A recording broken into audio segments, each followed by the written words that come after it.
Hi everyone, welcome back to my channel. So today is the next video in my skincare series and we are going to be tackling retinoids. This is a huge topic. It can be kind of confusing. So my hope is to be able to break it down so you understand what retinoids are, why we want them, why they're so important in skincare, especially for mature women, and also how to pick the right one. If this sounds interesting to you, stick around and let's have a little fun. So what are retinoids?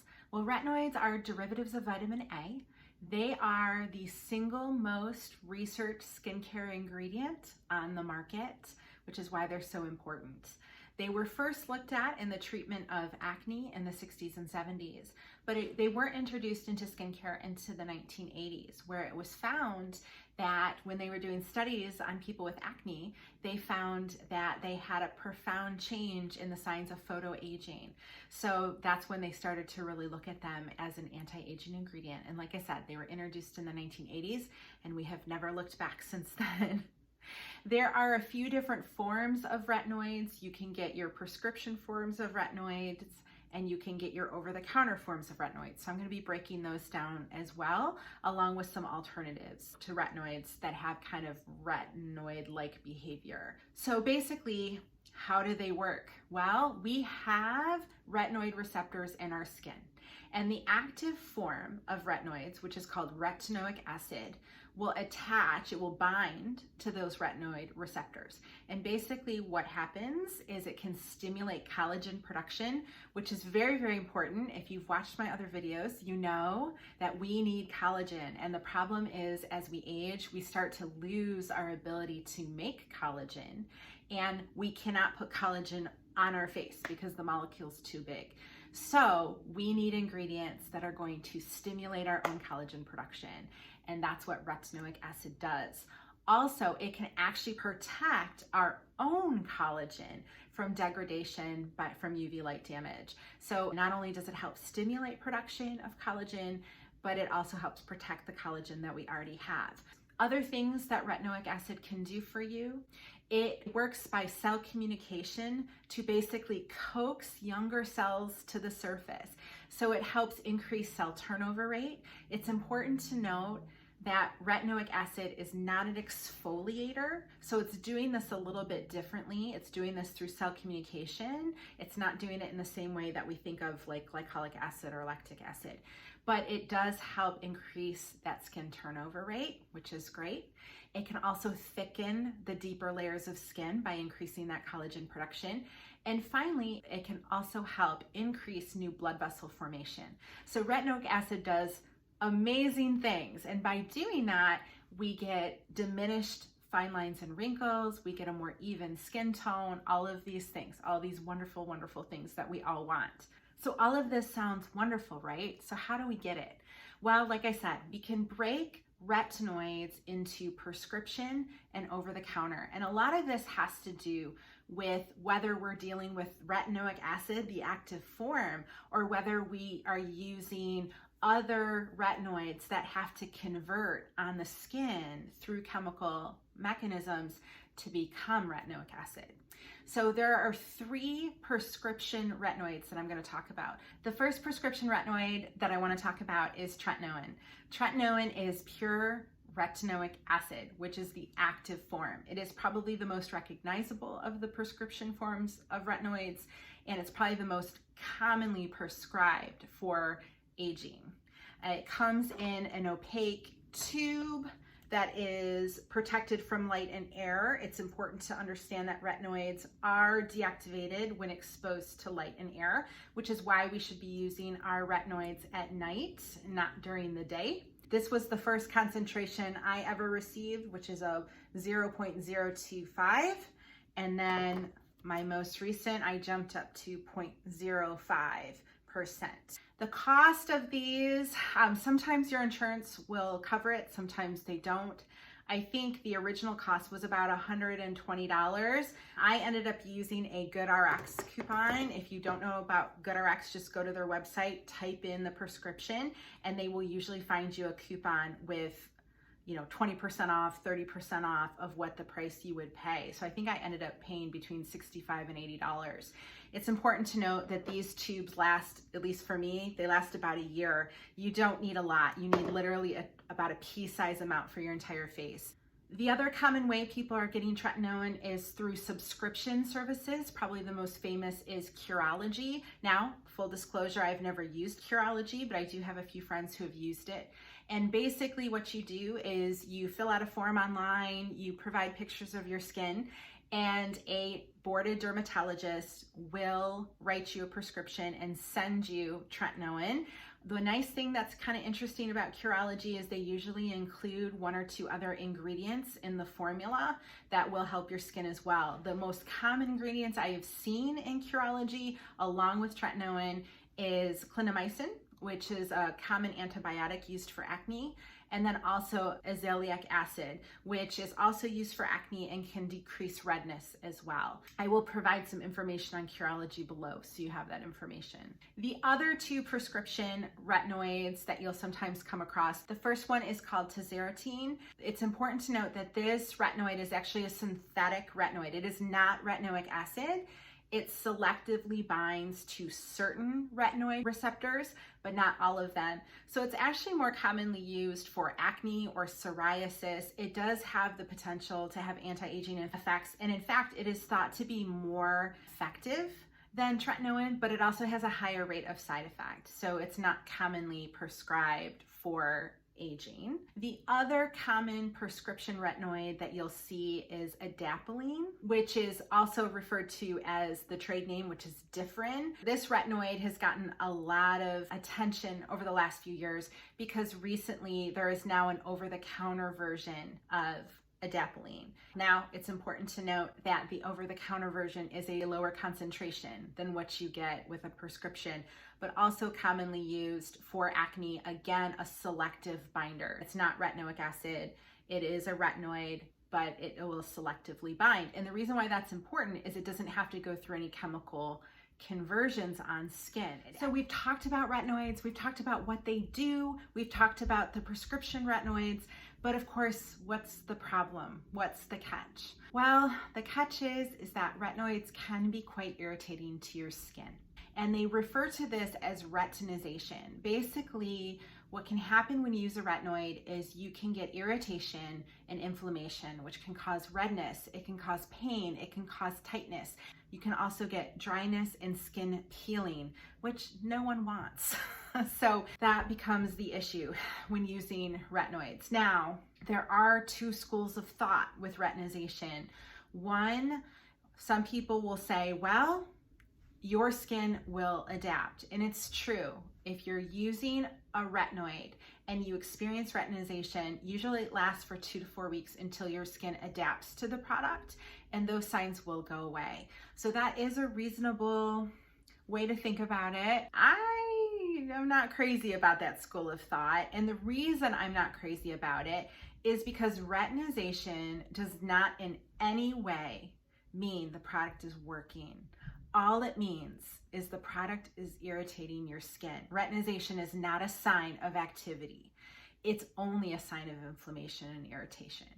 And because of that, I kind of move towards the other school of thought, which is try not to go through retinization. and what that means is you got to ease into these products. Your dermatologist will usually tell you, hey, use this, every 3rd day or every other day. When I started using a retinoid products, I started by using it once a week.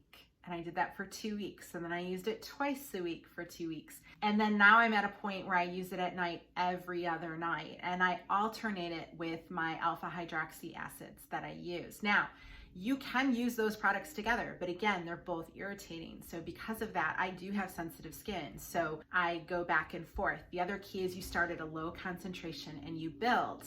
I change my concentration once yearly, and I have been lucky enough to not have any retinization. So this has worked for me. I am a big proponent of easing into this.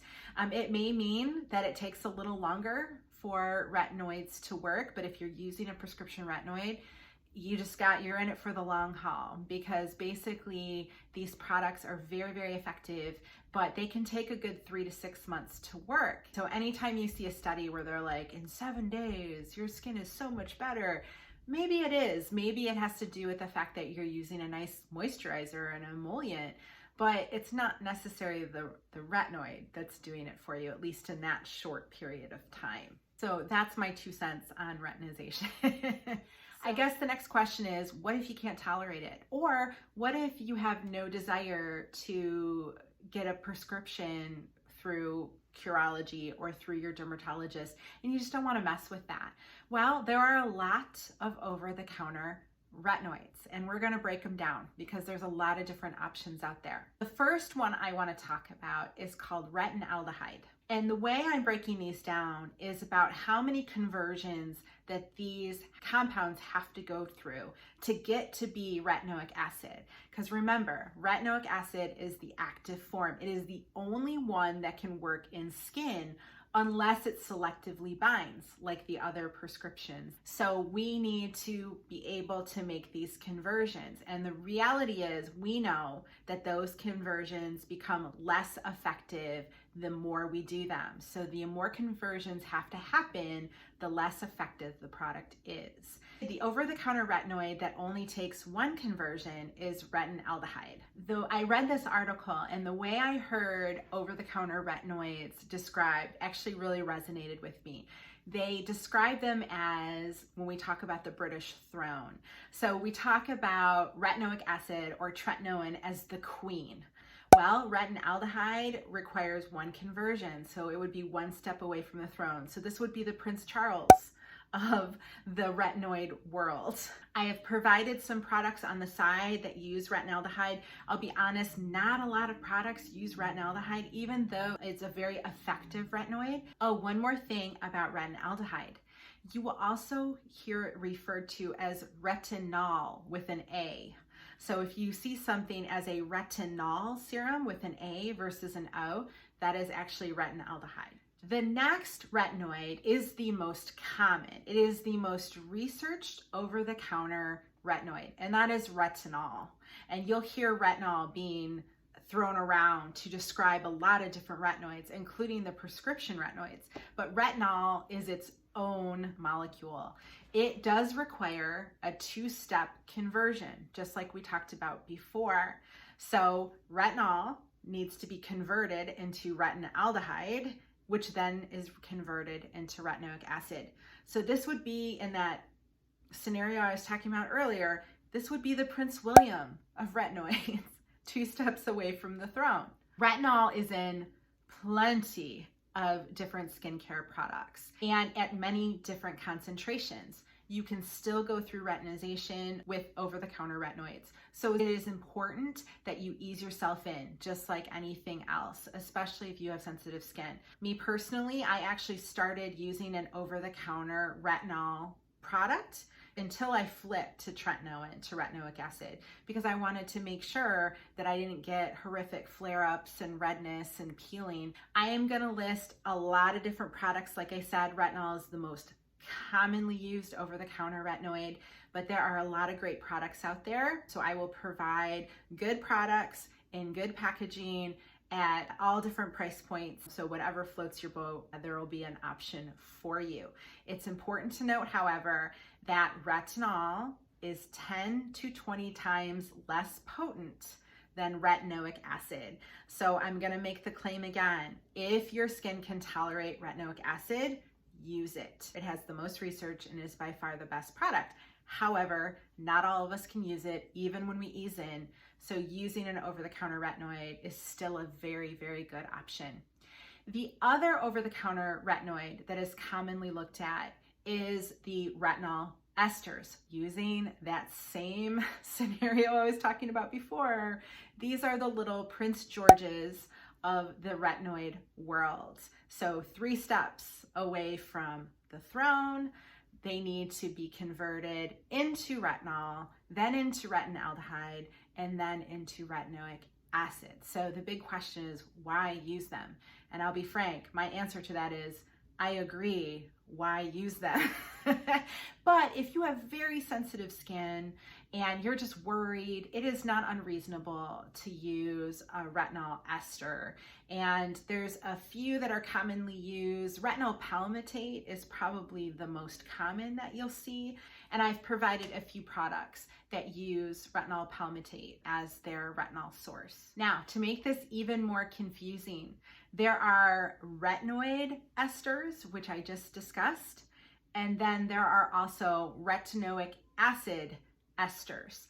These are a newer retinoid, and they've gained a lot of attention recently. The most common of these retinoic acid esters is something called HPR. It is pronounced Hydroxypinacolone Retinoate. So HPR is another name for it. However, it is also commonly called Granactive retinoid. And you'll see this especially with the Ordinary. They have a few different Granactive retinoid products, and this is a retinoic acid ester. These actually selectively bind to retinoid receptors, so similar to the tazarotene or the adapalene that I was talking about earlier. There's been a lot of interest in these newer esters because they are thought to be less irritating, and a lot of people will claim that they are as good as retinoic acid. I think more research needs to be done, but I do think these are a really, really good option, especially if you're concerned about irritation and you've seen irritation, whether that be with prescription tretinoin or maybe with retinol as well. Again, I will put some products above that use this Granactive retinoid or HPR. All right, the last thing I want to talk about is retinol alternatives, and specifically a retinol alternative called Bakuchiol. Every time I hear the term Bakuchiol, all I can think of is this. So if you're over 40 like me, you know that charcuterie boards, now obviously no one's doing anything right now with COVID, but before, charcuterie boards have become very popular. And I don't know if you're like me who cannot speak French or pronounce French words appropriately most of the time, but I find myself trying to say charcuterie and butchering it. And I saw this on Etsy and it made me laugh so hard because I was like, yep, we all have a charcuterie board. I love it. I'm gonna buy one of these. But anytime I see Bakuchiol, it makes me think of this charcuterie board. Bakuchiol is not a vitamin A derivative at all. So that's important to note because what you're hearing right now in the marketing is it's a natural retinol. Well, it's not. It's not a derivative of vitamin A. It's not related to retinol in any way, shape, or form. However, it does have some of the same effects and it does tend to work through some of the same receptors. What is Bakuchiol? Well, it is a plant-derived antioxidant. And you know I've talked about antioxidants before when I talked about vitamin C. This is a potent antioxidant.